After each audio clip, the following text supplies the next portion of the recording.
My name is Dennis Carlone.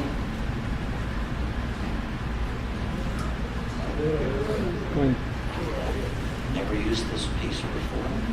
I'm Dennis Carlone. I'm an architect and urban designer. My business is development. If there isn't development, I don't have business. But I'm always after good development, whether I'm representing the city or a developer or an institution.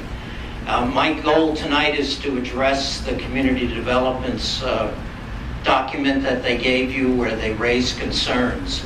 We met with the building commissioner, Ranji, yesterday, and we went over our proposal. His only concern was that we mentioned ASHRAE, the standards that are national standards for mechanical engineers. Everything else he felt comfortable with. He has referred the legality of using ASHRAE as a standard to the law department. They do that many times in any kind of interpretation of new areas. One other issue that was raised is that this would require energy reports, that there would be inspections, and how would the city do that? Well, that's already done. Forest City is doing it now. The PUD 5 that you approved requires that. That's not new. The Central Square C2 recommendations, City of Boston, it's required. That is what is in the system. ISD, the Inspectional Services Department, is halfway through a 5-year plan conversion from paper to online materials. So this analysis will be much easier to do when it's all on the computer. Another issue that was raised is that there would be difficulty with subdivisions, that a developer could evade this by splitting the building. Well, you can't do that in Cambridge. That's Ranjit's words. You can't do it. Penalties are only $300 a day, but as stated, but they can be higher. But even at $300 a day, that's over $100,000 a year. We think people would listen. That's just standard. Criminal proceedings are already, it was questioned in the report, what happens if you have to go to court. ISD goes to court all the time. There are 5 cases now in process. This is not unusual. Judges have ordered fines, liens, and specific actions. Zoning is not the only place where these issues can come up. It can be through a complaint. Now, built form. Anybody who's built a building knows that too much glass is inefficient. The standard rule in the 60s, when I was in school, was you put 2/3 of the glass on the south if you can. In an urban situation, you can't. Glass is a poor insulator. I've told you some months ago about Toronto with their studies finding that glass buildings literally heat the night sky. So that's one thing that developers would probably look at. In fact, ASHRAE recommends no more than 40% glass in a building. You can still do great buildings.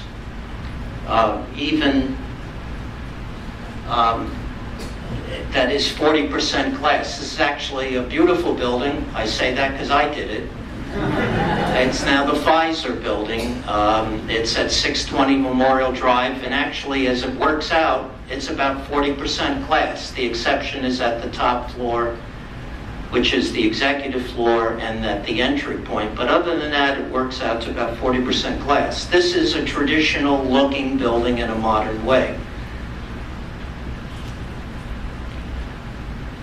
Right under construction now is a net zero building that you probably read about. The building I did was 5 stories. This is 6 stories. It's smaller. The building I did was just under 100,000. This is just over 50,000.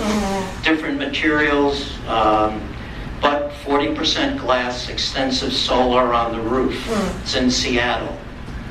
Already Aaron talked about Genzyme. One thing he didn't mention is one of the executives spoke at our meeting the other day and said that the amount of extra costs, given all the glass, the amount of extra costs with all the mechanicals is easily overweighed by the attendance record of the staff, the happiness and productivity of the staff. They said they would do it again. And then It's not just 5, 6-story, 12-story buildings. The most energy efficient building in the world is in China, and it's a little over that. It's over 70 stories. So this does not regulate that everything has to be low, that you couldn't do towers. It just means that it becomes an issue to figure out what makes the most sense on a given site. So one of the things that you always want to do with change is you want to do it when there's a building boom. You hear when things are slow, oh God, we can't impose new standards because it'll hurt the market even more. Well, we believe, and one of my teammates even said this, that you can build an inefficient building as you build now if you want. You just have to buy the kind of energy that doesn't produce carbon. So we have an amazing building boom going on. Blue is fact over the decades. The green for 2010 to 12 is what the planning board has approved or is in the works or has recently been built.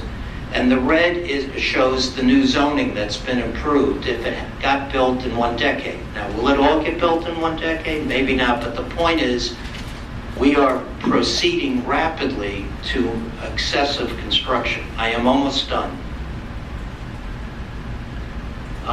In a great document done by the city, 2007, towards a sustainable future, these comments are in there. The city contracted with TransCanada for 700,000 kilowatts of hours of RECs to reduce emissions. The City Council endorsed a goal of 20% municipal renewable source electricity by 2010. The Mayor and City Council endorsed the U.S. Mayor's Climate Protection Agreement, commitments to striving or meeting or surpassing Kyoto. Not all of that has happened, but that was what was said. 2007, future number 2, almost done, really. A number of businesses and institutions located in Cambridge tracked their own greenhouse gas emissions 6 years ago. Businesses that actively manage their environmental performance have been documented to be better risks for investors, economic investors. Corporate environmental responsibility has also become a factor in recruiting and retaining employees, Genzyme. I only have 42 more slides. No, I'm kidding. There's only 2 more. 2007, future number 3. Cambridge is in a position to apply many existing technologies and approaches to tackle the problem and to take advantage of emerging trends and resources in energy, transportation, land use, waste management. And finally, if not Cambridge, Harvard, and MIT, then who? It has to start somewhere.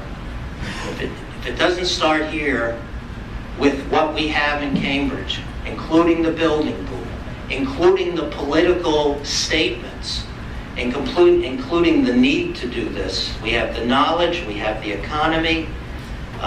It's better to do it now than have much more expensive, inevitable retrofits.